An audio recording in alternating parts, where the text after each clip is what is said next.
Olá pessoal, tudo bem? Um grande abraço para você ligado aqui no Mestres da História, em conexão direta com o LAC Concursos. Link seu sucesso.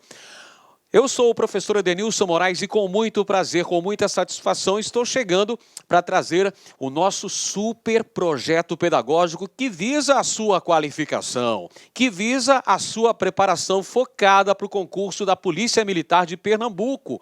E a gente acompanhando as aulas relativas à história de Pernambuco. A gente tem algumas aulas já disponíveis no nosso canal. Se você é novo, se inscreva aqui no nosso canal para receber toda semana aulas novas. E não se esqueça de clicar na campainha, porque aí você vai receber todas as nossas atualizações. E a gente pretende trazer toda semana uma aula nova, abordando um assunto muito importante que vai contribuir de forma significativa para os seus avanços nos seus estudos. Legal então, pessoal? Vamos nessa então começar nossa aula, onde a gente vai abordar alguns temas muito recorrentes nas avaliações elaboradas por esta banca, a banca examinadora para o concurso da Polícia Militar de Pernambuco, que é a banca IAUPE-UPE-NET. Tudo bem? Lembrando sempre que concurseiro que se preza é fiel aos seus objetivos. Então você que está estudando com determinação, com muita disciplina, que está focado, se preparando nesses assuntos aí, você tem aqui no canal Mestres da História uma excelente oportunidade de aprimorar os seus estudos. E hoje a gente vai perpassar por uma série de assuntos importantes da história de Pernambuco. Vamos começar falando sobre o período colonial. O período da capitania de Pernambuco. Você sabe muito bem, já estudou isso aqui, está ligado no lance, que a capitania de Pernambuco foi uma das capitanias prósperas. Você se lembra muito bem, já estudou isso por várias oportunidades na escola, não é isso? Você estudou que em 1532 o rei de Portugal, Dom João III, o colonizador, implantou no Brasil um modelo político-administrativo conhecido como capitanias hereditárias, que consistiam em grandes lotes de terra que se estendiam do litoral até o meridiano de Tordesilhas. Então eram faixas longitudinais de terra, chamadas de capitanias, que eram entregues a donatários, membros da pequena nobreza de Portugal, que deveriam empreender na colonização desse território. Em relação a Pernambuco, nós tivemos a capitania da Nova Lusitânia, também conhecida como Capitania de Pernambuco, que foi entregue a um fidalgo português chamado Duarte Coelho Pereira. Este foi o primeiro donatário da Capitania de Pernambuco. Duarte Coelho, então, recebeu a incumbência de colonizar, de explorar economicamente o território que deu origem a Pernambuco. Portanto, quando o rei de Portugal resolveu criar as capitanias hereditárias, ele transferiu para os ombros da iniciativa privada a tarefa de promover a colonização do Brasil. Lembrando que Portugal já tinha uma certa experiência no sistema de capitanias hereditárias, porque este sistema havia sido implantado nas Ilhas Atlânticas de Portugal, Ilha da Madeira, Ilha dos Açores e Ilha de Cabo Verde. Então Portugal já tinha uma certa experiência nessa empreitada, nesse tipo de colonização, nessa política administrativa descentralizada. Então foram criadas 14 capitanias em 15 lotes de terra que foram entregues a 12 capitães donatários, que recebiam a carta de doação, que era o documento que transferia o direito da exploração econômica daquele território para o donatário. E eles recebiam também o foral. O foral era o documento que reunia os direitos e os deveres dos donatários. Portanto, nós temos aqui, na exploração econômica do Brasil nos primeiros tempos, uma parceria público-privada. Isso mesmo, uma parceria público-privada, porque você tem a coroa portuguesa gerenciando a administração colonial e a iniciativa privada na figura dos donatários, promovendo a exploração econômica deste território. A capitania de Nova Lusitânia, ou a capitania de Pernambuco, para ficar bem mais fácil para a nossa compreensão, a capitania de Pernambuco é uma das únicas que conseguiu alcançar prosperidade econômica. Lembra que eu falei que eram 14 capitanias? Pois é, dessas 14 capitanias, apenas 2 conseguiram êxito econômico. A capitania de São Vicente, administrada por Martim Afonso de Souza, e a capitania de Pernambuco, que tinha como donatário Duarte Coelho Pereira. Essas 2 capitanias apresentaram prosperidade econômica através da exploração do cultivo de, anota aí no seu caderno, informação importante, cana-de-açúcar. Através da exploração econômica, o cultivo de cana-de-açúcar, visando a produção de açúcar destinado ao mercado internacional, destinado ao mercado europeu, utilizando-se basicamente de mão de obra escravizada.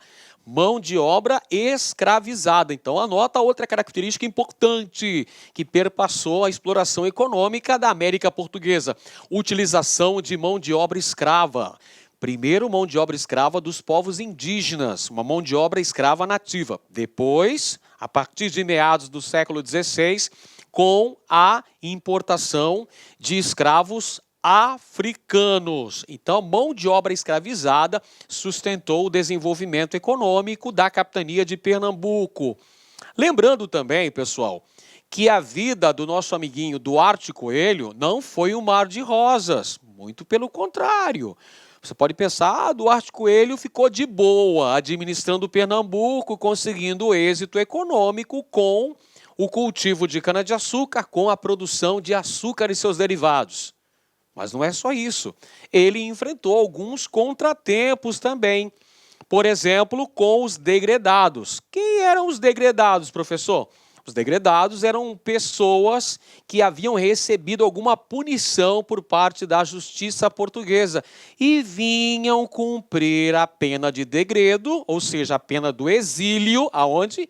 Na América Portuguesa. Vinham pagar os seus crimes aqui na América Portuguesa. E alguns desses indivíduos, tudo gente boa, da melhor estirpe, né? Só carne de pescoço. Essa galera que vinha para cá, alguns deles acabaram literalmente causando alguns contratempos com o governador. No caso aqui, o nosso amigo Duarte Coelho. Então, alguns desses degredados aí causavam alguns distúrbios, causavam alguns problemas, enchiam, torravam a paciência do Duarte Coelho. Além disso, Duarte Coelho também enfrentou conflitos com os povos indígenas. Evidentemente que os índios, quando perceberam que os portugueses estavam a fim de tomar-lhes os territórios onde esses nativos viviam, e também os portugueses desejavam escravizar esses povos indígenas, muitos desses povos acabaram reagindo. O que é até natural da gente compreender, pessoal.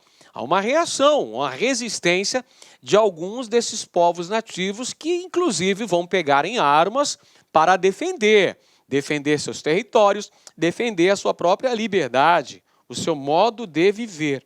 É por isso que a coroa portuguesa também enviou missões, enviou missionários religiosos para trabalharem no sentido de promover uma pacificação dos povos indígenas. Como é que se daria essa pacificação desses povos indígenas, professor? Se daria basicamente através da catequização, da conversão dos nativos ao catolicismo. Beleza? Lembrando também que eram organizadas expedições militares para combaterem os índios que eram mais arredios. Os índios que eram mais resistentes, que não aceitavam a subordinação, estes acabavam sendo oprimidos. Era a chamada Guerra Justa. Tudo bem? Sempre acompanhando esse contexto histórico, pessoal. E outro aspecto também muito importante ligado à ação de Duarte Coelho à frente da administração da Capitania de Pernambuco, ou a chamada Nova Lusitânia, foi o estabelecimento de núcleos populacionais. Cara, isso aqui é muito importante no seu aprendizado. A coroa portuguesa visava estabelecer o povoamento branco deste território para defendê-lo ante ameaças estrangeiras. Ameaças representadas principalmente pelos franceses. Então, a coroa portuguesa determina o estabelecimento de vilas, o estabelecimento de arraiais aqui na América Portuguesa. Em relação à capitania de Pernambuco, anota aí, Duarte Coelho fundou duas importantes vilas. A vila de Igaraçu e também a vila de Olinda. Perceba a atuação, o empreendimento do donatário Duarte Coelho à frente da administração da capitania de Pernambuco. Muito bem, pessoal, agora vamos ver uma questão elaborada pela banca e a UPE-NET. Esta questão aqui foi para o concurso do Corpo de Bombeiros do Estado de Pernambuco no ano de 2017 e fala sobre o início do processo de colonização da capitania de Pernambuco. Então, para você que está estudando, focado, se preparando aí para o concurso da Polícia Militar de Pernambuco, observe a maneira pela qual a banca costuma elaborar suas questões.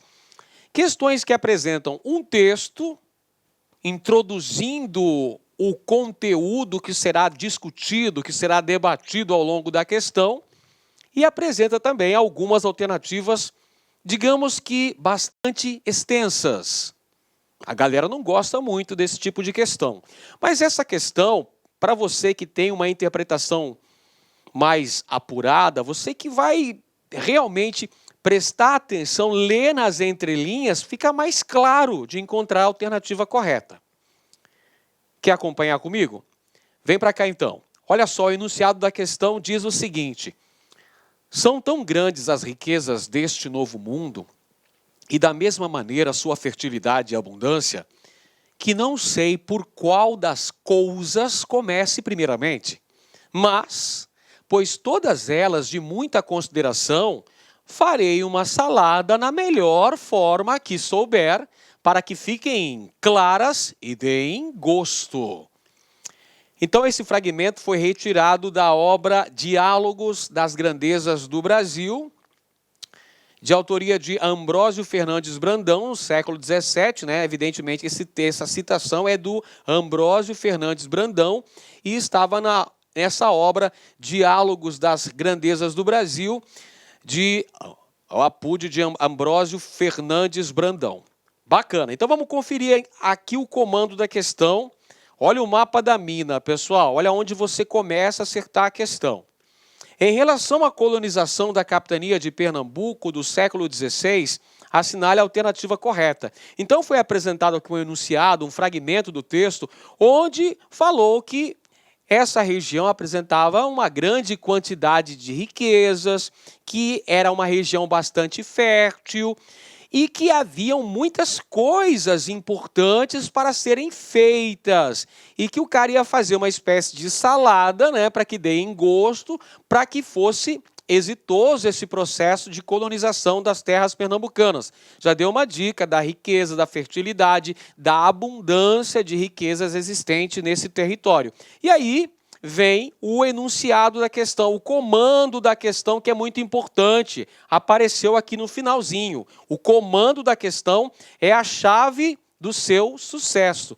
É a chave para você conseguir acertar essa questão, você matar essa charada. Ele pergunta aqui, ó, em relação à colonização da capitania de Pernambuco no século XVI, assinale a alternativa correta. Então serão apresentadas 5 alternativas, das quais apenas uma está correta. E ela fala do quê?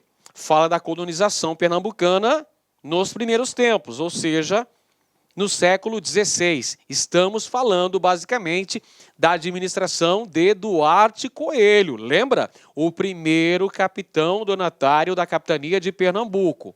Então, acompanha comigo. Alternativa A.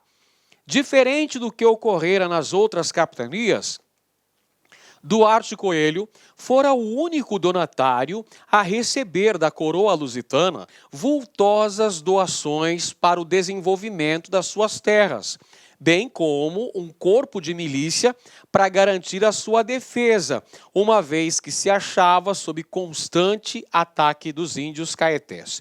Pessoal, olha só, a gente falou sobre a implantação do sistema de capitanias hereditárias. Falamos aqui no início de nossa aula que era uma parceria público-privada. Porém, vale destacar que a coroa portuguesa colocou sobre os ombros da iniciativa privada a tarefa de empreender esse processo de colonização.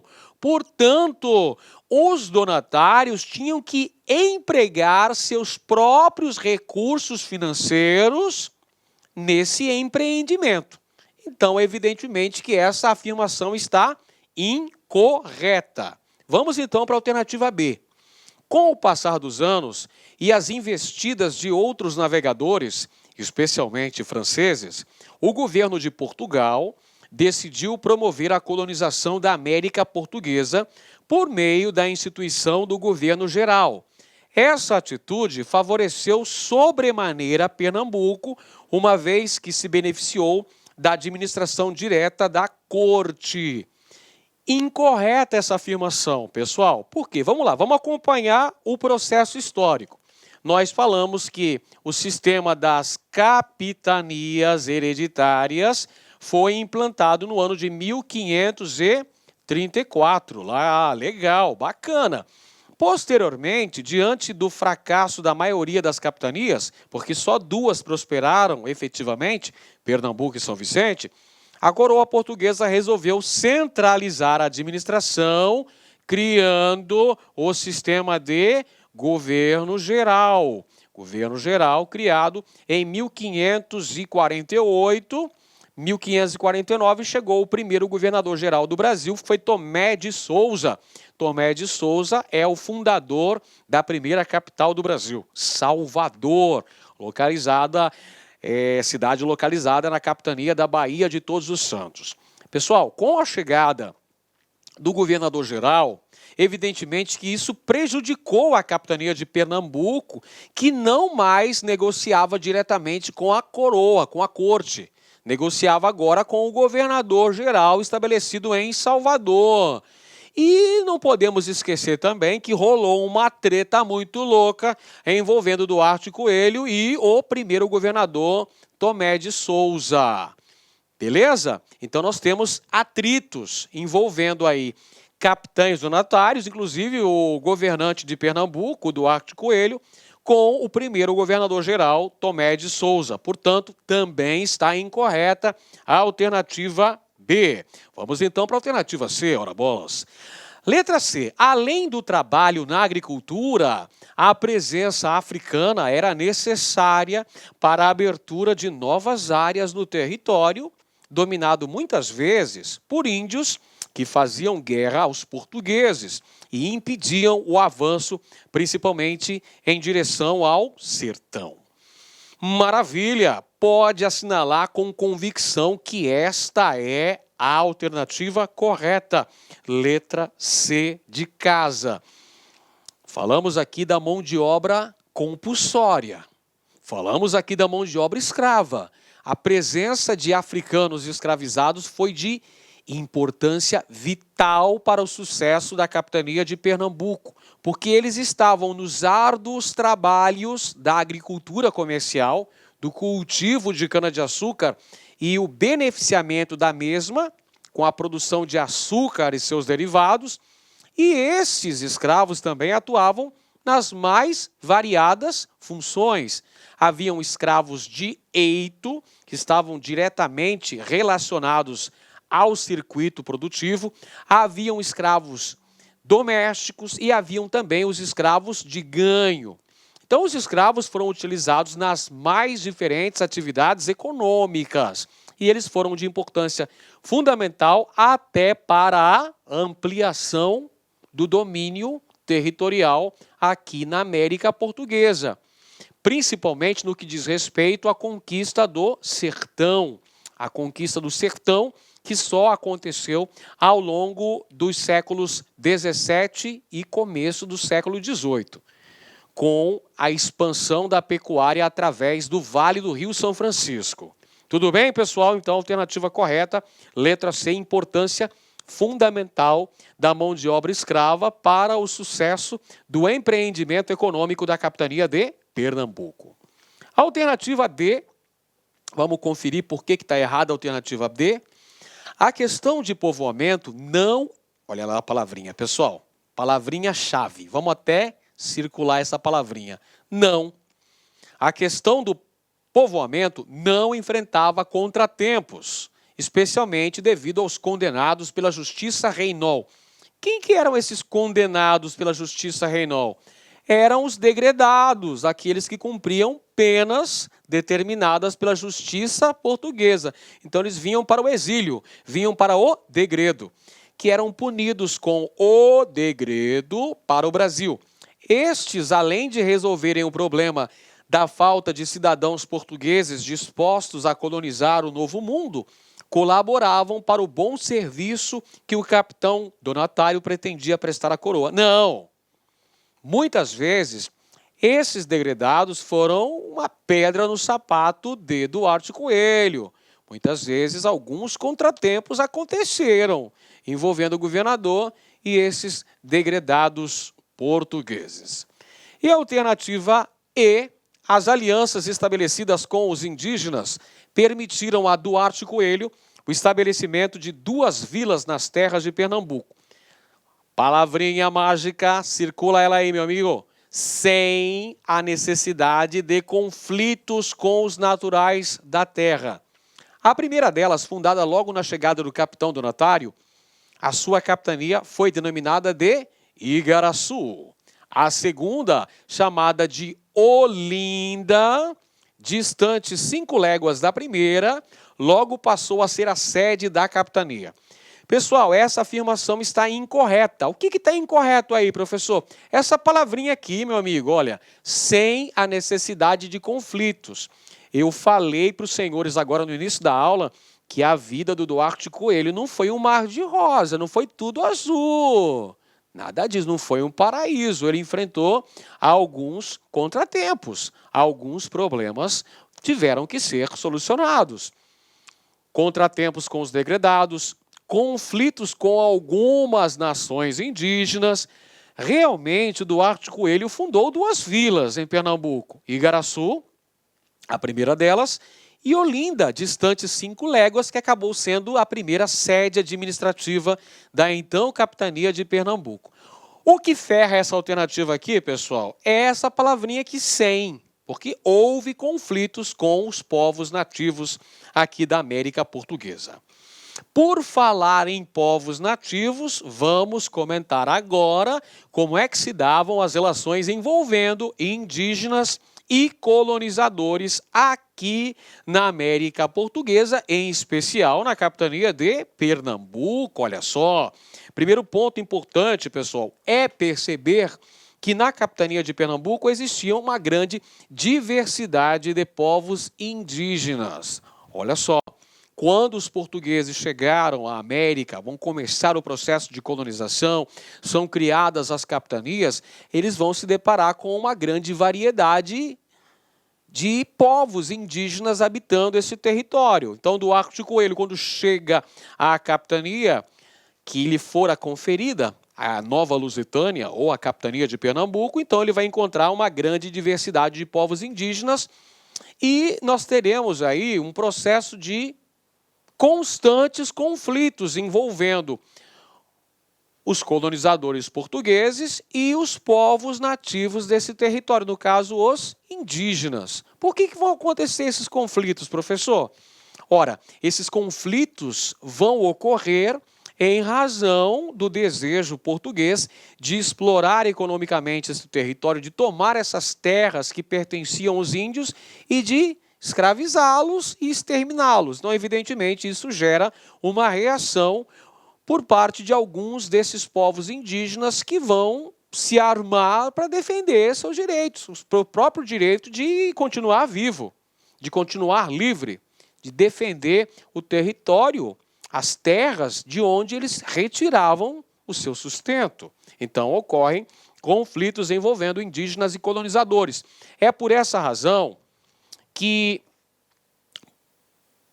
a coroa portuguesa acaba determinando a vinda de missionários, dentre eles os padres jesuítas, os padres da Companhia de Jesus, pessoal, Companhia de Jesus que foi criada lá em 1534, dentro do contexto da Contra-Reforma, a reforma interna da Igreja Católica, capitaneado lá pelo Inácio de Loyola, que é o fundador dessa organização religiosa, que é a Companhia de Jesus, que vai se direcionar também para o Novo Mundo para vir e catequizar os povos indígenas. Nós temos aí José de Anchieta, por exemplo, que vem para a América Portuguesa no sentido de atuar junto às populações nativas. Quem mais? Vários padres aí, ó. O primeiro governador-geral do Brasil foi Tomé de Souza, ele trouxe os primeiros padres jesuítas que vão atuar na catequização desses povos aqui na América Portuguesa. Então, desejava-se com isso promover uma espécie de domesticação dos povos indígenas, mediante a conversão, mediante a catequização. Perfeito? Vamos lembrar aí que o olhar etnocêntrico europeu tratava o indígena como inferior. O indígena era visto como um selvagem, como um incivilizado, porque os padrões que eles observavam eram os padrões europeus. Então, quando ele chegava para o outro, no caso esse outro é o indígena, eles olhavam para o indígena com preconceito, com discriminação, porque o europeu se considerava superior ao indígena. Com isso, o Estado vai promover a vinda de missionários, não apenas jesuítas, várias ordens religiosas, dominicanos, franciscanos, vêm para o Brasil para atuarem junto a essas populações nativas. Mas, apesar de tudo isso, é importante destacar que houve várias formas de resistência indígena ao processo de colonização. Os indígenas reagiram várias vezes, várias formas de resistência, ataques a fazendas, não é? Queima de plantações, esses conflitos que aconteciam para se consolidar o processo de colonização da América Portuguesa. Lembrando também que a política indigenista metropolitana era bastante controversa. Por que controversa, professor? Se, por um lado, a legislação metropolitana preservava os povos indígenas da escravização, diga-se, os povos indígenas que aceitassem a colonização, que aceitassem a conversão para o catolicismo, que não praticassem atos considerados hostis em relação aos portugueses, como, por exemplo, que não guerreassem, que não praticassem a antropofagia, ou seja, devorar a carne humana, que adotassem padrões civilizatórios europeus, ou seja, passassem por um processo de aculturação, de perda de sua identidade cultural. Se o índio aceitasse ser subjugado, ele seria um súdito de Portugal, seria preservado da escravização. Porém, se o indígena fosse resistente, se ele não aceitasse a colonização, não quisesse nem saber da catequização, se ele comesse gente no sentido literal, viu, pessoal? Devorar a carne humana, aí nesse caso, seria autorizada a guerra justa. A guerra justa era a formação de expedições militares que iriam combater esses povos indígenas, escravizando-os ou exterminando-os. Bacana?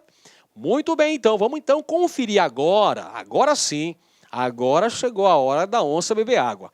Como é que a banca e a UPE elabora questões relativas a isso, a esses conflitos envolvendo colonizadores portugueses e os povos indígenas em Pernambuco. Vamos conferir então.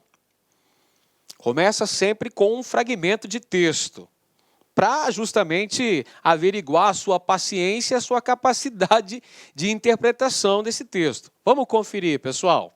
Rebentou então, por culpa dos portugueses, uma revolta dos índios, que anteriormente se mostravam pacíficos. E o chefe da terra pediu-nos, pelo amor de Deus, que fôssemos às pressas auxiliar o lugar, do qual os indígenas queriam se apoderar. O número dos defensores montava, incluindo-nos, cerca de 90 cristãos. Acrescente-se a esse número 30 negros e escravos brasileiros, a saber, selvagens que pertenciam a colonos. Esse fragmento é uma citação retirada do livro Duas Viagens ao Brasil, de Hans Staden. Hans Staden foi um europeu que esteve por um certo período vivendo entre os povos nativos aqui da América Portuguesa, inclusive os antropófagos brasileiros, os índios que praticavam aí rituais de antropofagia. Inclusive o Hans Staden teve que participar, teve que também comer carne humana nesses rituais. Aí ele viveu com eles, depois ele conseguiu fugir, volta para a Europa, escreve um livro, o cara fica famoso, fica rico, escrevendo suas aventuras aqui no Brasil entre os povos indígenas. Vamos lá, lembra do mapa da mina? Lembra aí o checkmate que você dá na questão? É analisando o comando da questão, que aparece aqui no finalzinho. Sobre a relação estabelecida entre os chamados índios pernambucanos e os colonizadores portugueses, é correto afirmar que... Você percebeu lá no fragmento que o Hans Staden estava falando sobre a formação de uma expedição militar para combater os povos indígenas que haviam se rebelado contra os colonizadores portugueses e que ameaçavam se apoderar de um certo local. É por isso que os colonizadores se armaram para defender seus interesses. O comando da questão nos pede para fazermos uma análise do comportamento geral envolvendo os chamados índios pernambucanos e os colonizadores portugueses. Vamos conferir então. Alternativa A. As constantes solicitações feitas por Duarte Coelho à coroa portuguesa no sentido de permitir que ele pudesse importar para a capitania negros escravizados da Guiné faziam sentido em face ao pendor natural, à preguiça apresentado pelos índios. Pessoal, essa afirmação está incorreta. Primeiro, porque ela não tem nenhuma relação com o que foi falado ali no fragmento. O fragmento fala sobre a resistência indígena. Essa resistência se dava basicamente contra a expropriação de suas terras e contra a escravização. Quando eu falo aqui que os índios tinham uma tendência natural à preguiça, eu estou colocando aqui um olhar etnocêntrico europeu, menosprezando a cultura nativa, a cultura indígena. Na verdade, pessoal, o que vai justificar a importação de mão de obra escrava africana para o Brasil nesse contexto colonial são dois fatores, basicamente. Em primeiro lugar, porque os missionários, principalmente os jesuítas, dedicavam-se à catequização dos índios. Então, os jesuítas vão ser contra a escravização indígena. Primeiro ponto. Segundo ponto e mais importante, o tráfico negreiro se constituía numa importante atividade econômica desenvolvida pela coroa portuguesa. Ou seja, esta atividade rendia muito lucro para Portugal, era muito mais interessante do ponto de vista metropolitano, do ponto de vista mercantil, importar mão de obra escrava do que utilizar a mão de obra nativa. Perfeito? Então são dois fatores importantes. Tem o papel dos padres jesuítas e tem também a importância econômica fundamental do tráfico negreiro. Então está errada a letra A. Vamos para a letra B. Ao contrário do que ocorria na maior parte do território da América Portuguesa, não existia, grifa bem aqui para nós, ó, não existia nas terras da capitania de Pernambuco diversidade de povos indígenas. Pelo contrário, a dispersão dos caetés por todo o território pernambucano foi um dos fatores para a sua rápida conquista e colonização. Incorreto, pessoal. Primeiro ponto, havia uma grande diversidade de povos indígenas na capitania de Pernambuco, assim como em todo o território da América Portuguesa. Então, para a conquista efetiva desse território, foram necessários conflitos com os povos indígenas. Letra B também está incorreta. Vamos então à letra C. Na capitania de Pernambuco, os ataques indígenas foram constantes às vilas e plantações de cana-de-açúcar. Apesar de as tropas coloniais repelirem as investidas, esses ataques não eram cessados. Esse foi um dos motivos que levaram a coroa portuguesa a enviar ao Brasil levas de missionários para que pudessem atuar entre os índios e ajudar na sua domesticação, promovendo a pacificação desses conflitos através da conversão do gentil, conversão dos nativos ao catolicismo. Pessoal, afirmação corretíssima. Está aí, ó, letra C, a alternativa correta. Realmente isso aconteceu, não é? Para se consolidar a conquista territorial, efetivando-se a colonização definitiva da capitania de Pernambuco, foram necessários enfrentamentos com alguns povos indígenas.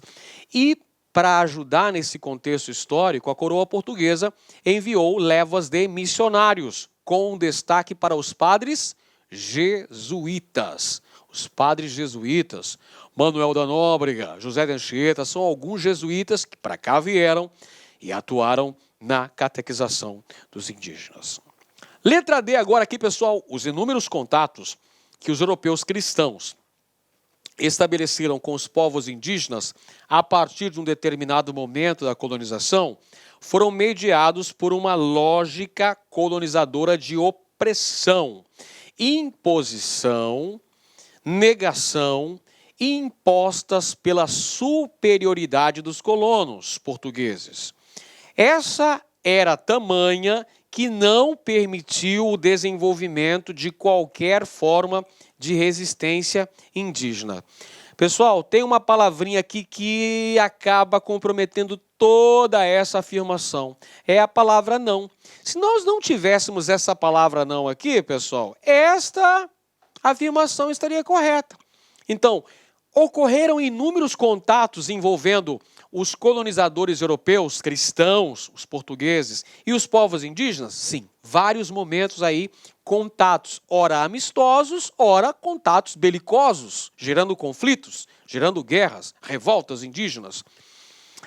Essa relação entre duas culturas diferenciadas, a cultura europeia cristã dos portugueses e a cultura dos povos nativos, os índios da América Portuguesa, acabava se baseando numa relação de uma lógica colonizadora de opressão. Claro, os portugueses vieram para cá para explorar esse território, desejavam se assenhorar desses territórios e explorar economicamente os mesmos, não se importando para os povos indígenas.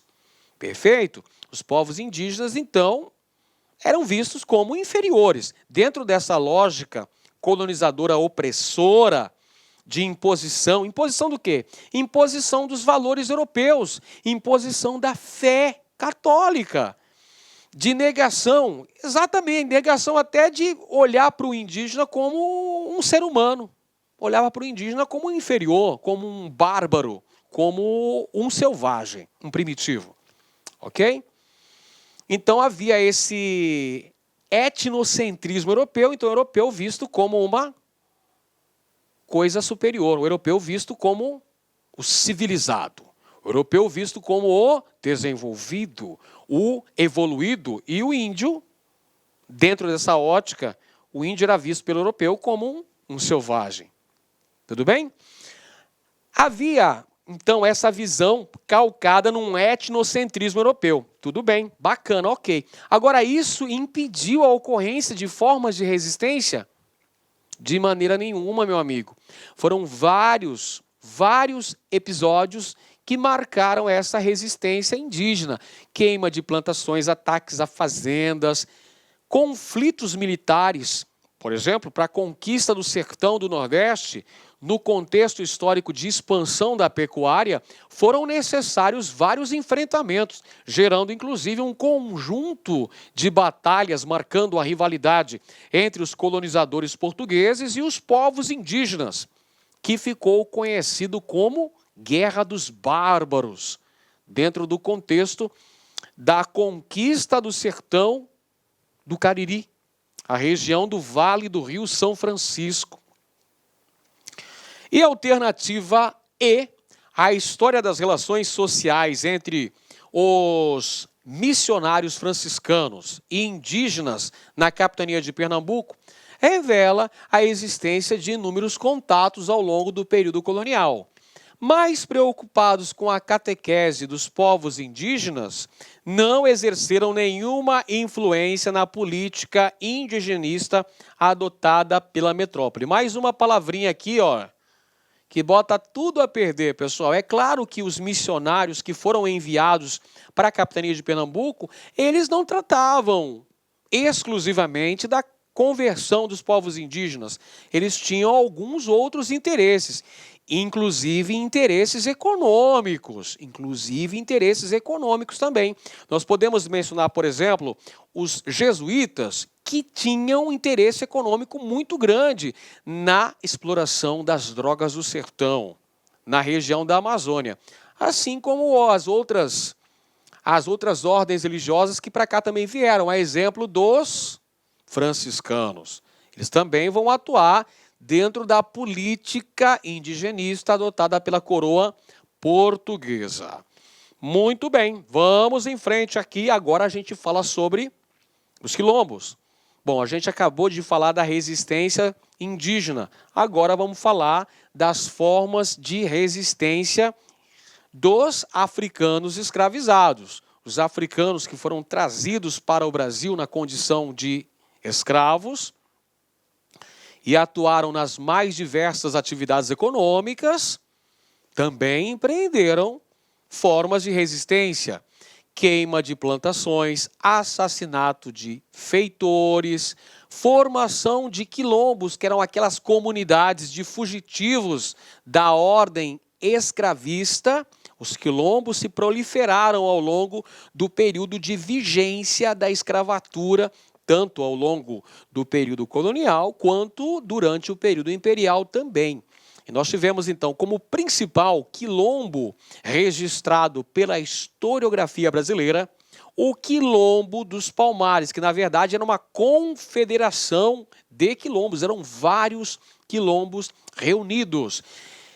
E existiram na capitania de Pernambuco. O contexto histórico é o século XVII. Esse quilombo formou-se pouco antes das invasões holandesas ao território pernambucano. E durante os 24 anos de presença holandesa em terras pernambucanas, esse quilombo, evidentemente, teve um adensamento populacional. Esse quilombo cresceu. Na verdade, é uma confederação de quilombos, liderada, então, por Gangazumba e Zumbi dos Palmares, principal reduto de resistência negra contra a escravidão no Brasil. Não é à toa que o 20 de novembro, que é a data atribuída à morte de Zumbi dos Palmares, acabou sendo eleita como o Dia Nacional da Consciência Negra no Brasil, um momento de reflexão acerca das políticas afirmativas que foram adotadas posteriormente para corrigir essa distorção que foi fruto desses quase 300 anos, esses cerca de 300 anos, mais de 300 anos para sermos mais exatos, quase 400 anos de utilização de mão de obra escrava no Brasil. Então, o Quilombo dos Palmares, o principal reduto de resistência negra contra a escravidão, ficava na capitania de Pernambuco. Aí você pode falar, professor, mas é Alagoas. É Alagoas hoje. Naquele contexto histórico em que existiu o Quilombo dos Palmares, ficava na capitania de Pernambuco, na região da Serra da Barriga, e teve importantes líderes como Gangazumba e Zumbi dos Palmares. Outro quilombo importante, registrado pela historiografia brasileira e pernambucana também, é o Quilombo do Catucá. Só que o Quilombo do Catucá existiu num outro contexto histórico. A gente falou, olha aqui, o contexto histórico de Palmares tem a ver com o século XVII, o período que antecede a invasão holandesa em Pernambuco. Tanto é que o Quilombo de Palmares foi destruído após a expulsão dos holandeses. As expedições militares que foram enviadas para destruir essa comunidade, chefiadas por bandeirantes, dentre eles Domingos Jorge Velho, que é o bandeirante que destruiu o Quilombo dos Palmares, foi lá em 1694. 1694 é a destruição do Quilombo dos Palmares, 1695 foi a morte de Zumbi, o assassinato de Zumbi, a execução de Zumbi dos Palmares. O Quilombo do Catucá, por sua vez, é um outro contexto histórico. Observa aqui na tela. É o século XIX, pessoal. É a fase já do final da vigência da escravidão no Brasil. Esse quilombo era um quilombo urbano, porque estava próximo a Recife, próximo à capital da então província pernambucana. E esse quilombo vai assinalar uma relação de solidariedade envolvendo esses quilombolas que estavam ali nos arredores de Recife, o Quilombo do Catucá, e eles vão estabelecer relações de complementaridade, relações de solidariedade com alforriados e também com escravizados. Vai haver contatos entre os quilombolas e aqueles negros que estavam lá nas proximidades de Recife, os alforriados e também os escravizados. Muito bem. Alguns dos participantes da insurreição pernambucana de 1817 foram plantadores de algodão e cana-de-açúcar, que circundavam o Quilombo do Catucá, que já apareceu na nossa aula de hoje. Ali também viveram muitos dos plantadores que estiveram envolvidos na Confederação do Equador de 1824. Dessa forma, uma das consequências dessas insurreições foi a fuga de escravos para o referido quilombo. Que quilombo é esse aí, professor? Quilombo do Catucá. Verdade essa afirmação, pessoal. Olha só que coisa interessante. Essas disputas políticas envolvendo as elites pernambucanas, tanto na Revolução de 1817, quanto na Confederação do Equador de 1824, quanto também na Revolução Praieira de 1848, vão acabar contribuindo para fugas de grandes levas de negros escravizados para o Quilombo do Catucá, que vai passar por um adensamento populacional. Correto a letra A, pode assinalar sem medo de ser feliz. Marca a letra A e pode correr para o abraço. Letra B, por serem insurreições liberais e essa doutrina não admitir a prática da escravidão, a abolição da escravatura e o fim do tráfico atlântico de escravos foram uma das bandeiras defendidas por todos os seus líderes.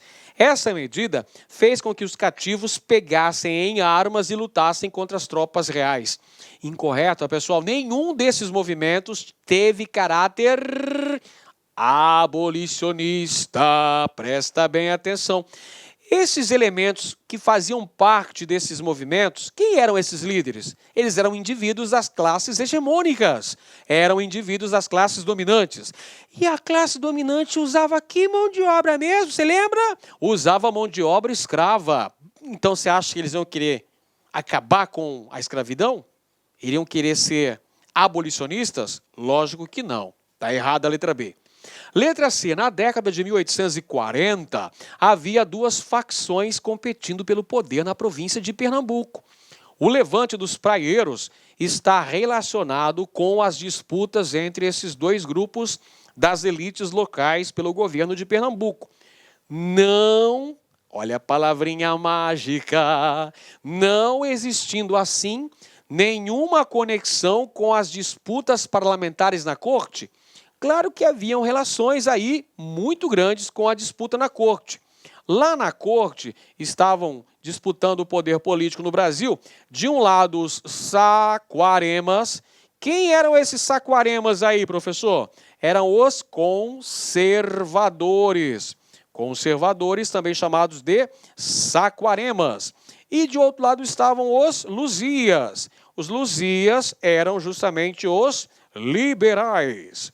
Beleza. Isso vai se refletir em Pernambuco também. Se na corte você tem a disputa entre saquaremas e luzias, na província de Pernambuco nós teremos também disputas políticas envolvendo os chamados gabirus. Os gabirus eram os conservadores pernambucanos contra os praieiros.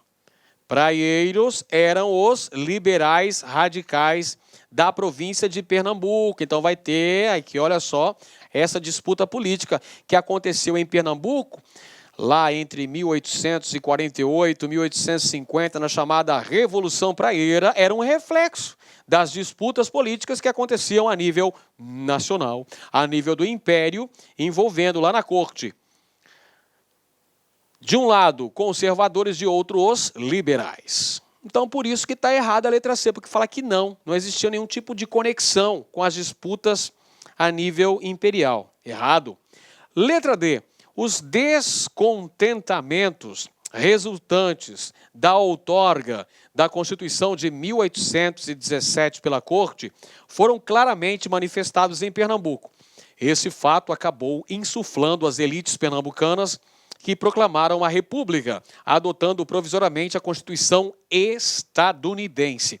Gente do céu, está errado aqui, ó. Por que está errado, professor? Olha só, a outorga de uma Constituição não foi em 1817. Quando é que foi outorgada a primeira Constituição brasileira? 25 de março de 1824. É a nossa primeira Constituição, outorgada pelo imperador Dom Pedro I, resultando na ocorrência da Confederação do Equador em 1824. 1824. E eles vão utilizar uma Constituição inspirada na Carta Colombiana e não na Carta Estadunidense. Finalmente, a letra E, entre mortos e feridos, o saldo da Revolução Praieira foi de quase 900 pessoas. Mas, diferente das insurreições de 1817 e 1824, a Praieira não contou com a participação da população. Olha a palavrinha mágica aqui. Não contou com a participação das camadas populares.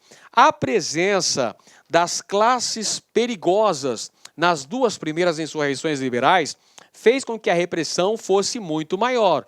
Os rebeldes de 1817 foram esmagados de tal forma que até os padres foram executados.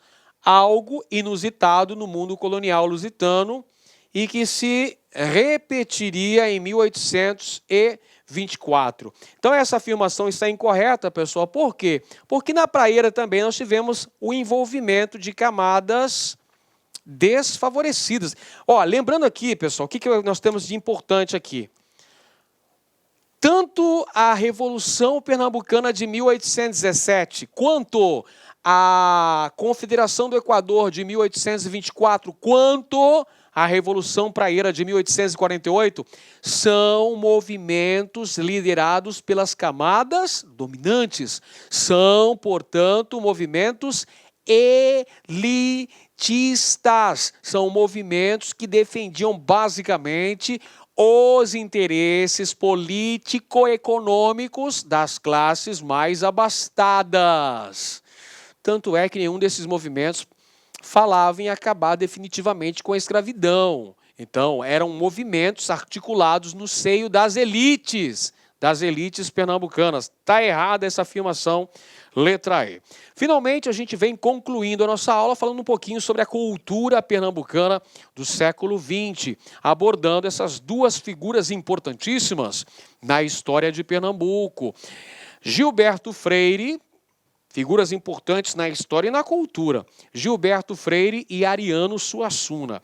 Gilberto Freire, escritor, sociólogo brasileiro, autor de obras importantes, obras de grande relevância, tais como Casa Grande e Senzala e Mocambos e Sobrados. Gilberto Freire é um sociólogo brasileiro que defendeu a chamada tese da democracia racial no Brasil, baseando-se no princípio do patriarcado,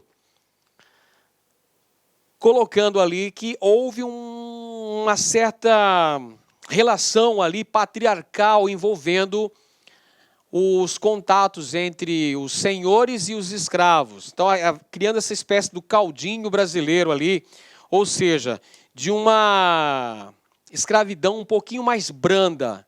Isso que o Gilberto Freire vai defender, sobretudo na sua obra publicada em 1933, Casa Grande e Senzala. Então ele vai defender a tese da democracia racial no Brasil. Tese esta que é refutada, que foi refutada ao longo do século XX por inúmeros pensadores, inúmeros historiadores, antropólogos, sociólogos brasileiros. Mas Gilberto Freire, sem dúvida alguma, é um personagem de grande importância na cultura pernambucana. O outro é o Ariano Suassuna, escritor que viveu entre 1927 e 2014. Grande dramaturgo, ensaísta, romancista, poeta, autor da célebre obra Alto da Compadecida. Quem não se lembra aí do João Grilo, né, do Chicó, aqueles personagens tão emblemáticos da obra O Alto da Compadecida. E Ariano Suassuna também desenvolveu o chamado movimento armorial, que visava a divulgação e o prestígio à cultura popular em Pernambuco, defendendo, inclusive, a valorização do folclore, do rico folclore nordestino. Agora sim, vamos conferir uma questão abordando a importância histórica desses dois ícones da cultura pernambucana, Gilberto Freire e Ariano Suassuna. Vamos conferir a questão aí. Para dar conta da riqueza da obra de Freire e dos acervos que a ela se relacionam, seriam provavelmente necessários os 40 anos de estudo que levou Caege a escrever sua obra monumental. Gilberto Freire, um vitoriano nos trópicos. Ariano Suassuna é certamente um dos grandes nomes da literatura brasileira. Antes de ser brasileiro, o escritor, dramaturgo e poeta foi, sobretudo, nordestino, um dos maiores responsáveis por difundir a cultura da região Nordeste no país.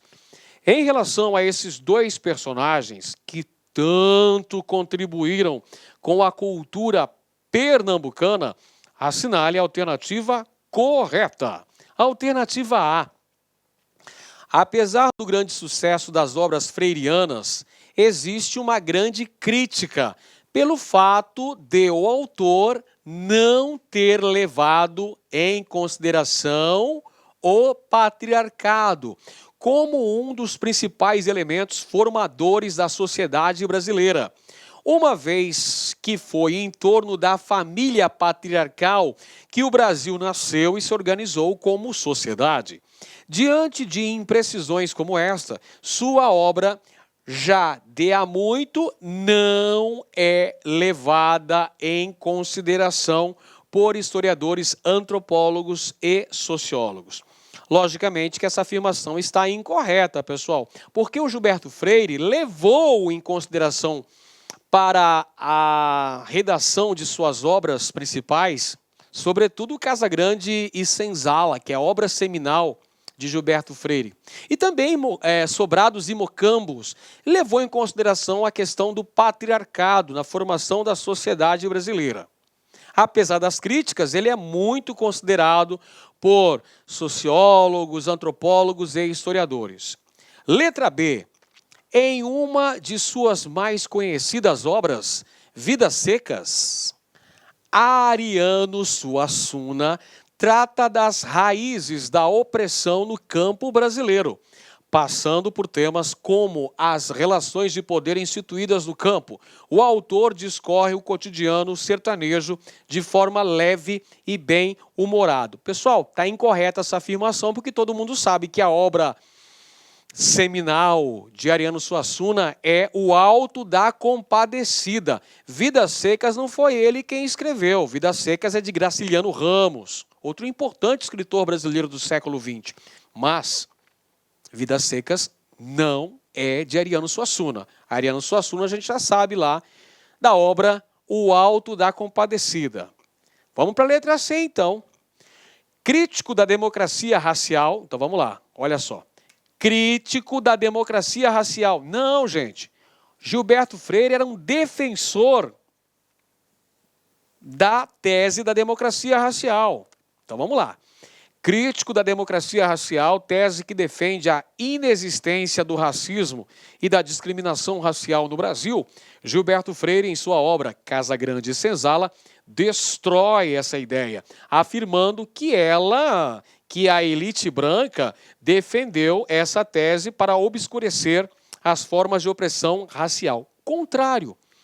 Gilberto Freire é um defensor da tese da democracia racial, gente. Perfeito? Ele construiu essa ideia, afirmando que as relações do patriarcado no Brasil impediram que houvesse formas de grande opressão racial no Brasil colonial. Letra D, então. Possuidor de vasta produção, Ariano Suassuna se destacou na dramaturgia, literatura e poesia. Trabalhos como O Alto da Compadecida revelam detalhes importantes da vida sertaneja. Assim, fica clara a influência de que sua terra natal, a cidade de São José do Egito, no sertão pernambucano, teve em sua vida. Olha só, gente, essa afirmação estaria correta se não fosse um pequeno detalhe. Ariano Suassuna não nasceu em Pernambuco, ele nasceu na Paraíba, na cidade da Paraíba, atual João Pessoa. Ariano Suassuna era filho de um importante líder político paraibano, João Suassuna, que foi inclusive presidente do estado da Paraíba, o cargo correspondente ao de governador na atualidade. O pai dele foi assassinado no Rio de Janeiro em 1930, dentro do contexto ali da Revolução de 1930, que levou Getúlio Vargas ao poder, naquele ano. Então, está errada a letra D, porque fala que Ariano Suassuna era pernambucano. Não, ele era pernambucano de coração, pernambucano de quatro costados, mas de nascimento lá ele era paraibano, na cidade da Paraíba, atual João Pessoa. E letra E, então, por exclusão, todo mundo já sabe que a letra E é a correta. O movimento armorial surgiu na década de 1970 para fazer face aos imperativos culturais estadunidenses no Brasil, vinculado, dentre outras, à produção da literatura de cordel. Anota isso importante, olha só. Valorização da literatura de cordel. E instrumentos como a rabeca. Foi apresentada por Ariano Suassuna e contou com a participação de várias pessoas, tais como o grande Antônio Nóbrega, Antônio José Madureira e Guerra Peixe. Pronto, afirmação corretíssima aí, essa que fala sobre o movimento armorial, que surgiu na década de 1970 para valorizar a cultura popular nordestina, valorizando então o folclore, o riquíssimo folclore nordestino. Muito bem, pessoal, prometa uma coisa a si mesmo. Seja foda, feliz, otimista, determinado e aplicado também para conseguir e abundante, né? Abundante e aplicado para conseguir grandes desempenhos na sua avaliação. Você que está estudando focado para o concurso da Polícia Militar de Pernambuco. Não se esqueça de deixar aquele joinha maroto. Não se esqueça de deixar aquele like especial que valoriza o nosso trabalho, que contribui para que nós possamos toda semana trazer aulas de qualidade para potencializar a sua aprendizagem. E se inscreva no nosso canal. Qualquer dúvida aí, pessoal, sugestão, deixa aqui nos comentários. Eu prometo que vou responder na medida do possível a todos que me escreverem. Um grande abraço a todos e até a próxima aula. Valeu, pessoal. Tchau, tchau. Clique lá